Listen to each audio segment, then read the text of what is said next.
You served in Afghanistan. Why have you decided to enroll in the army? I won Freshman of the Year. Do you regret that? How would you rate AUBG from 1 to 10? Congratulations. Thank you. Thank you. What? Who would be the main character and who would be the main villain? How to write good? I'm not the main character of AUBG. What advice would you give to our students? Is AUBG the place to be? Yeah. Yeah, it's brilliant, yeah. Hello, Mr. London. Hello. It's nice to meet you here. Thank you for coming. My pleasure.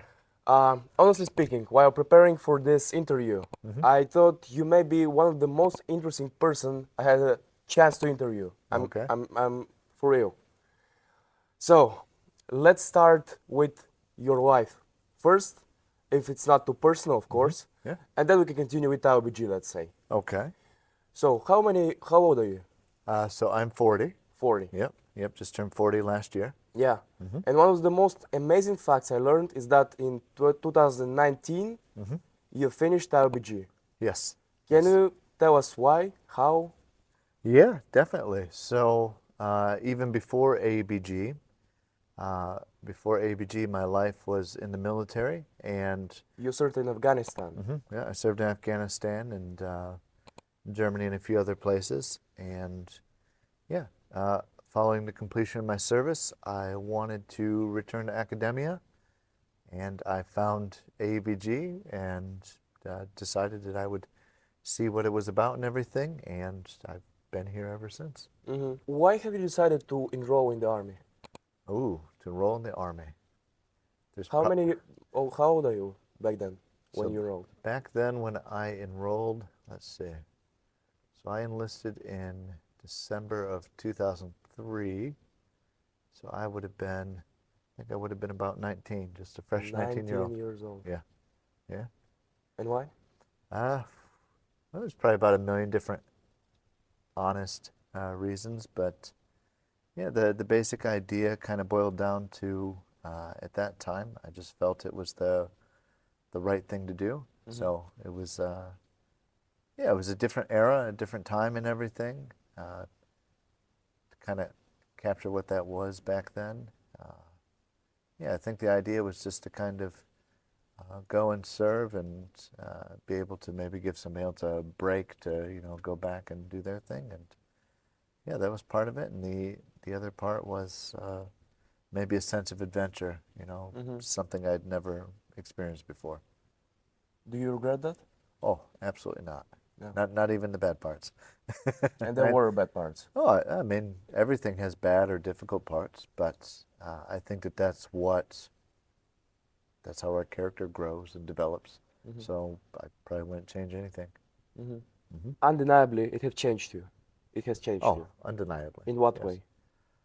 So I would say that I have stronger resolve. So one thing that the military, just in general, is very good at developing is patience. So you learn to see challenges and adversity in a different way. And actually just yesterday I came across a video which I think kind of explained it in a very interesting mindset, was that in the military you actually live your job versus out here your job is not your life. Yeah. And I hadn't really thought about that before. And yeah, I would say that yeah, Afghanistan, or war in general, yeah, it definitely does change you. But yeah, it just makes you stronger to take on other challenges, situations. Like I don't really get frustrated or anything if I view something as very minimal of a challenge or inconvenience here. So I know many people after certain events, after war, they reconsider their position. yes. Did they have the right to do it at all? Did you have same transition, or you still have the same? No, I still question things. I think it's always good to look back on things because you have different perspectives to view it through different lens.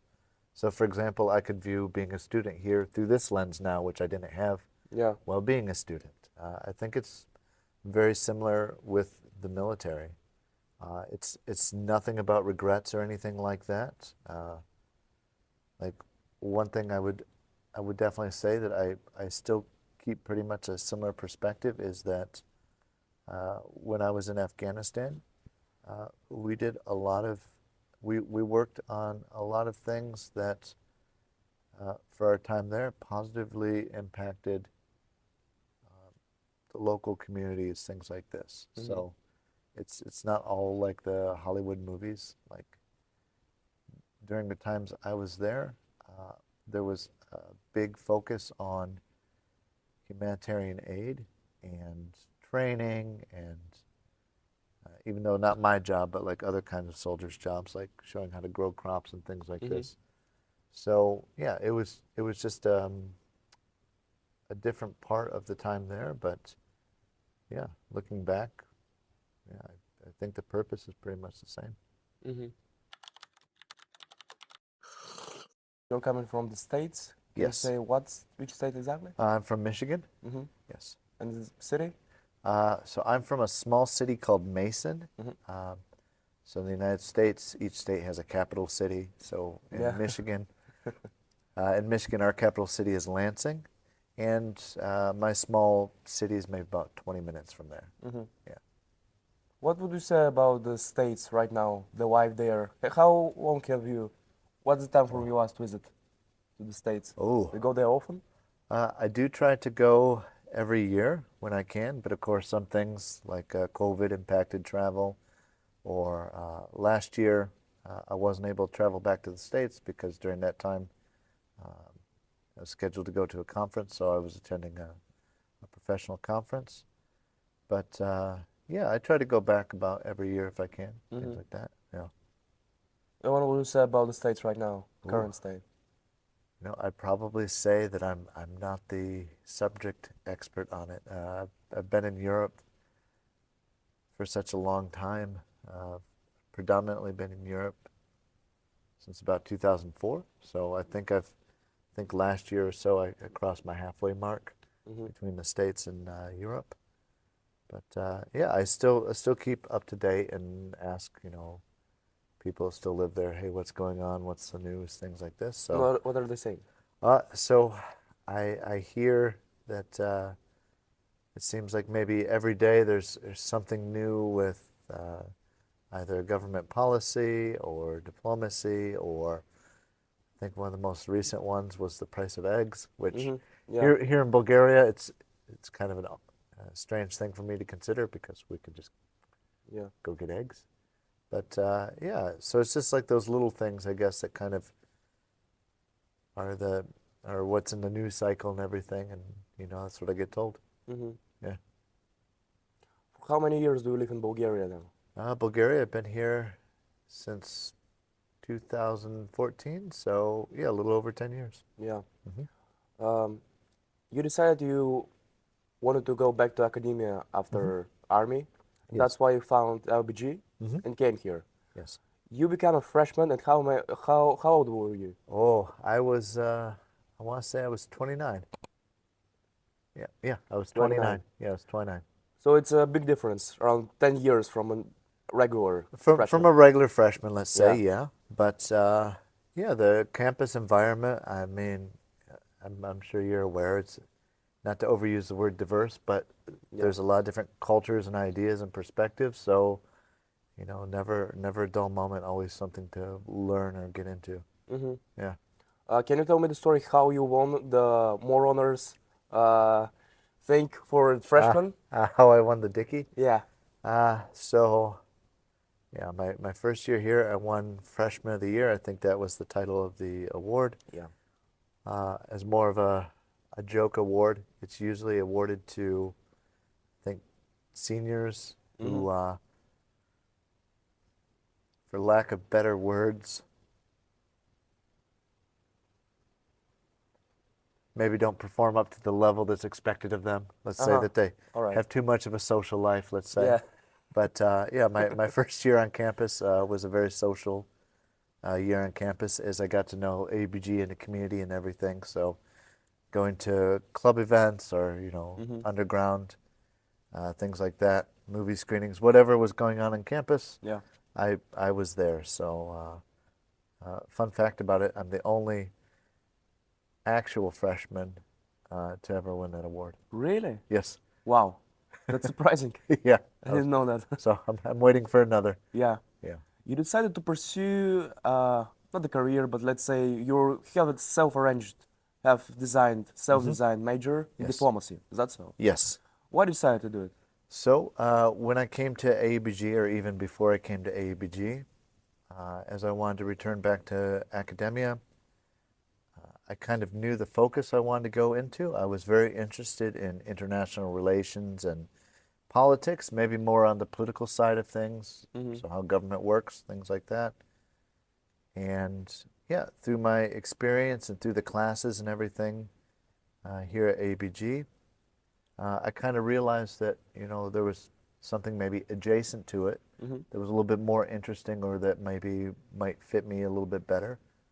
And yeah, that's why I sought out the self-design major in diplomacy. And yeah, I'm just really happy for it, because I also got to kind of, for lack of better words, borrow from some of the other disciplines and work on those soft skills and things that a diplomat might use in their everyday interactions with people. What happened after you graduated in 2019? So, well, after I graduated in 2019, let's see. Yeah, after I graduated, I applied for a master's shortly after. Where? Northern Arizona University. So I applied for a master's, but to take it online. And so online learning was something very new to me. I didn't know how it was going to be. And then, yeah, after graduation, I'd say 2019 was a very busy year. I got married. Congratulations. Thank you. Thank you. Yeah, still going strong. Very happy for that. Yeah, so started a master's, got married. I want to say that that was the year that I also applied for the European Academy of Diplomacy and started there. So yeah, it was actually, yeah, because I started with the European Academy of Diplomacy, and then shortly after all that, COVID hit. Yeah. So everything moved online, but I was already online, so minimal impact. Was it the New York Daily Post? Yeah, so we have the New York City Daily Post. It's a online news site back in the States, and I'm the editor-in-chief. I've been the editor-in-chief of it, yeah, since about 2020, 2019. I gotta go check, see my LinkedIn, but yeah, I've had the privilege of leading that initiative and everything, and yeah, I really enjoy it, because it's for me, it's kind of a return to citizen journalism. So lots of different perspectives, and without the influence of advertisements and things like this. So, yeah. You know, I just realized I had a interesting opportunity to ask you about the professors you took. Can you say your top 5? Oh, can I say? Top 3? Well, yeah, I'll tell you what. I can come up with maybe top 3 in no particular order, of course. Of course. Of course. So I'm naturally biased toward the political science department. Yeah, it's all right. So I will just include any of the professors I had in the political science department. I really worked on writing a lot and perfecting my writing craft in the pause courses.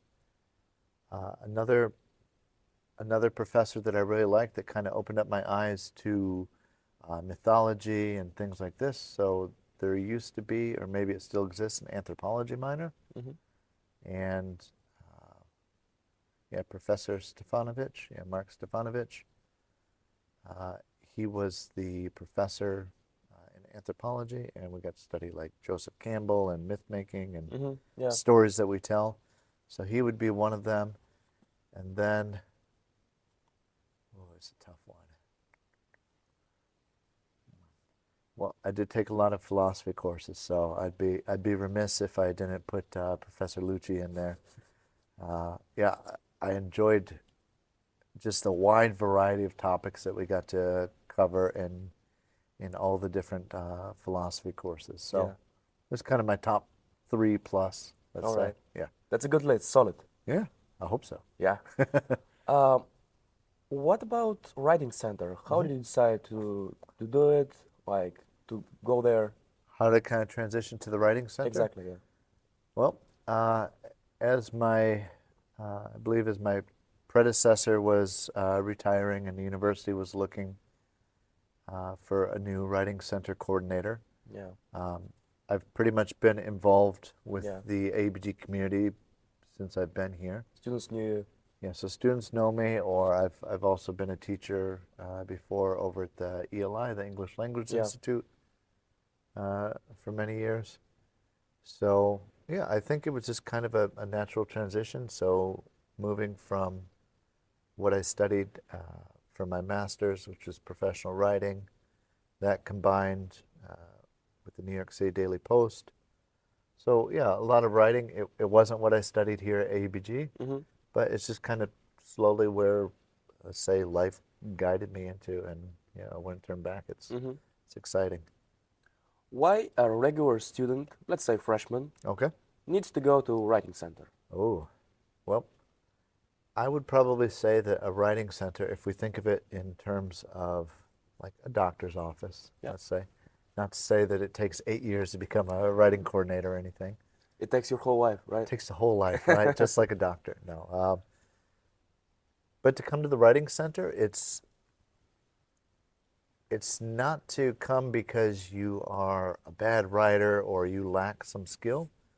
You can think of it as being able to work with other writing tutors or myself and kind of strengthening your own voice as a writer. And as freshmen come into AUBG, they're probably introduced to a lot of different writing styles that they might not have had the opportunity to engage in their high schools. Yeah. So, glorious MLA and using citations, things like this. So I would say on the academic side, I think it's a great way to start your AUBG journey. Stop by the Writing Center because in reality, writing is one of those transferable skills that will probably be one of the top skills that you're going to take. Yeah, you'll take it with you after graduation, regardless of your discipline. Yeah, absolutely. How would you rate AUBG from 1 to 10? AUBG from 1 10 to 10. being paradise, 1 being hell. From 1 to 10. Oh. But honestly, it's not an official podcast, by the way. Say whatever you want. Yeah. Well, you got to remember, I'm very diplomatic. I already noticed that. Yeah, so my answers are typically thought out. Well, it's not that I would give a numerical grade, because this is also a similar thing to when students come by. Hey, I have Professor, I'll say Y instead of Professor X for all the X-Men fans out there, but yeah, I've got like Professor Y, I've written this paper, what do you think I would get for a grade? Yeah. And, it's just like in the Writing Center, I don't give out grades, but I can always provide feedback. So maybe the more appropriate answer to your question, instead of just assigning a basic number, I would say that throughout my 10 years involved with AUBG in a lot of different aspects, I've gotten to see it grow. And yeah, maybe sometimes that growth has been painful, but it's been necessary. And yeah, from when I got here until now, I would say I feel that we're definitely trending in a good direction, especially towards increasing enrollment, which would be great. Yeah. Psychology major didn't fully exist when I was here, so that was something that was brought up. So yeah, I would say that I'm really happy about the majority of like student faculty administration conversations. If anybody sees something or a need or a desire for a type of improvement, I'm kind of glad that we can do that. And I think it's also part of our smaller community. I think it's something that we're more flexible as a smaller community, if that makes sense. Yeah.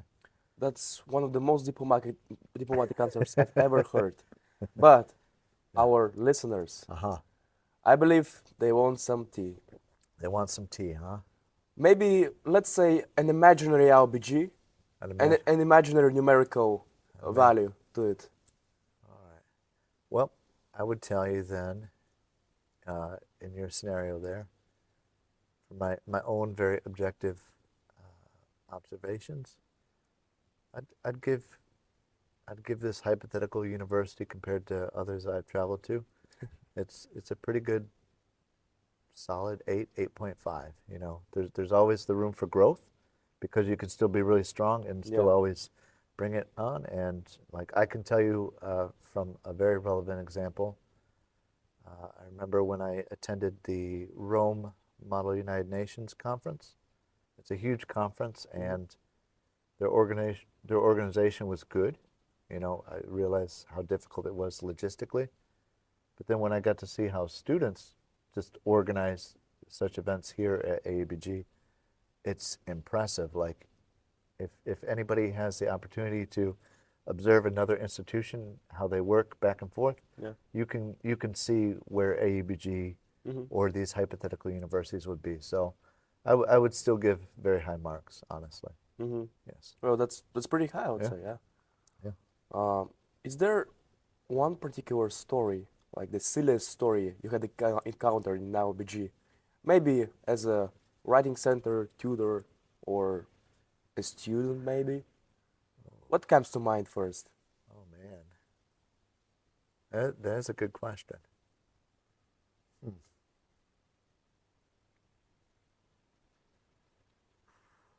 Oh no, can you give me a little guidance into what type of silly story you might be Yeah, looking sure, for? sure. Okay. Maybe a story uh, that when it happened, you told it to everyone you knew, like as a, Ah, okay. So something juicy, something good. yeah, juicy, that's the word. Okay. Well, I guess if we gotta go with juicy, like there'll probably be no secret that I like to follow some of the unofficial Instagram pages, let's say. Ah, So yeah. so I do enjoy following some of those Mm-hmm. because yeah, In this hypothetical universe, in this hypothetical, hypothetical universe, of absolutely. course. Yeah. Yeah. So I think there's value in kind of understanding the raw kind of Mm-hmm. honest perception of how people feel, things like that. So I think that provides almost an unfiltered way. So I would say one from these hypothetical Instagram pages, I remember reading some different posts, and then all of a sudden I came across one that had my name on it, and I don't know, Oh, yeah. it just threw me off. I don't think I was mentally prepared to see my name. I might remember that. It wasn't anything necessarily bad, but it was just what. I think I was just sitting in the writing center during lunch or something, and I'm like, what? Yeah, but yeah. So I mean, yeah. Generally, I'd say a pretty good humorous story. Like, yeah, there'll be one that I Uh-huh. would share. Yeah. People usually tend to write anonymously there. Okay. Yeah. What's your point on anonymity in writing? I mean, that's a very broad question. Broad question. Let's get specific to such pages Okay. that you had in mind. Well, I would say one positive thing of anonymity is that sometimes people feel more comfortable to express something closer to the way they perceive things. Mm-hmm. So their truth or their perspective, depending on how you want to say it.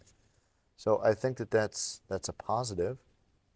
Uh, as for potential negatives, I mean, it's just like with any kind of social media. You could have trolls or whatever they're called today, but yeah, I think people tend to be less filtered Yeah. uh, when they're anonymous. So I think that, for example, if I'm trying to better understand my environment, Mm-hmm. get that kind of raw data, so to speak, I think it's a good way to kind of we say have your finger on the pulse Yeah. of the community. Yes. If AUBG was a TV show, an imaginary scenario An where it's a imaginary. TV show, Okay. who would be the main character and who would be the main villain?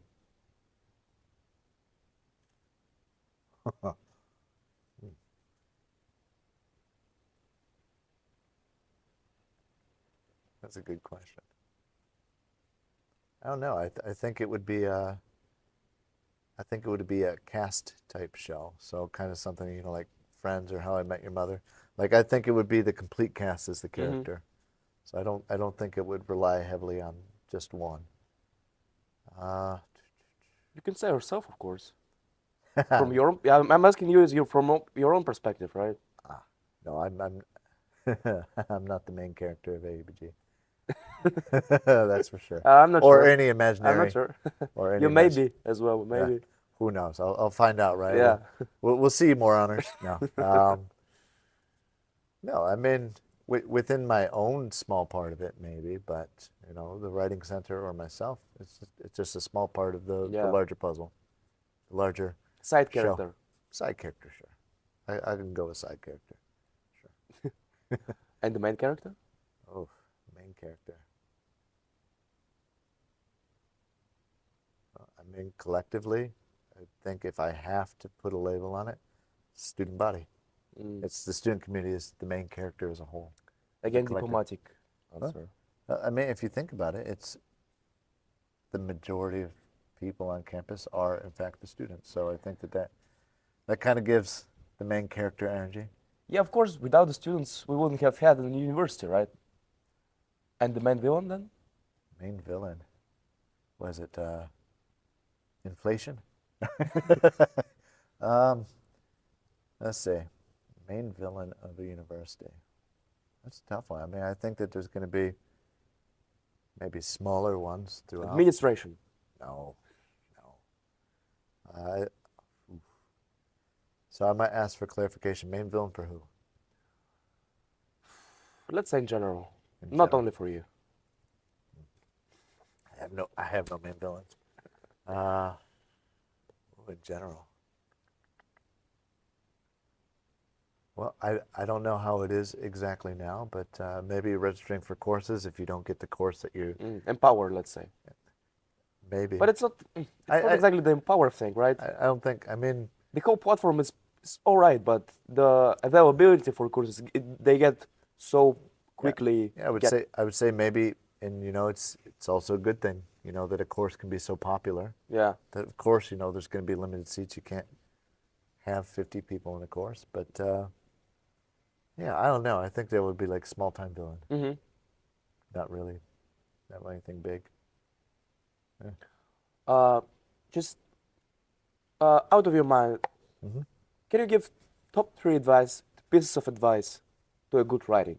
How to write good and effectively. Good and effectively. Well, first I would say grammar, so to write well and effectively.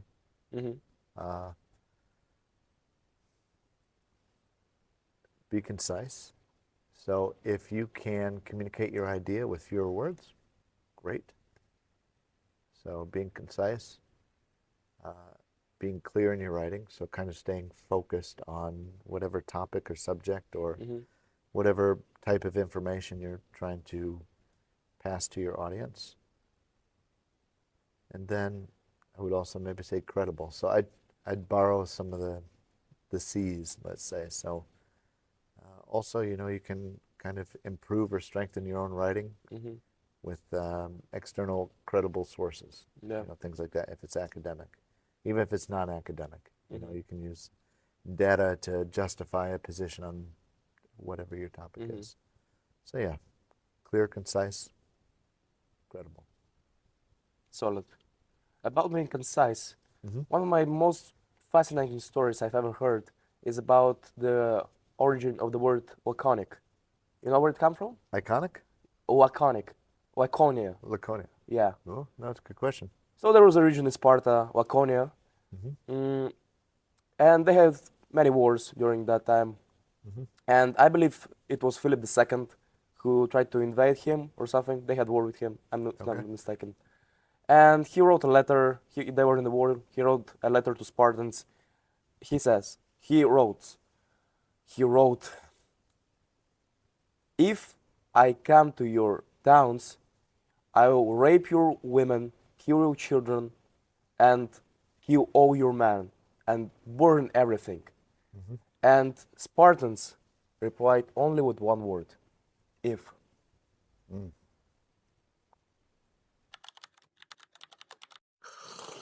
So how does it work? A student has an opportunity to book a meeting with you, basically, Yes.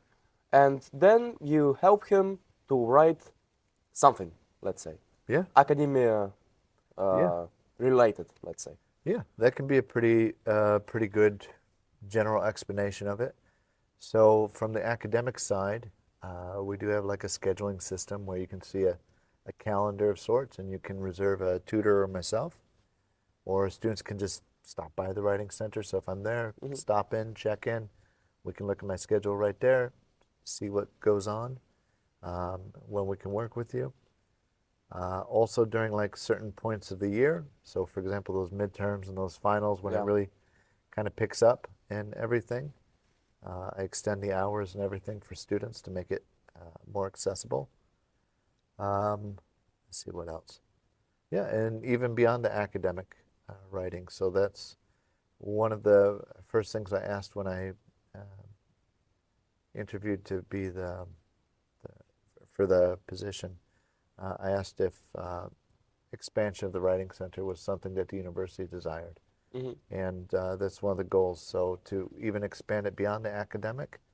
And yeah, I'm happy that students are even bringing personal projects or even professional writing, Yeah. whether it's CVs or letters of motivation, things like this. So yeah, just about anything writing related.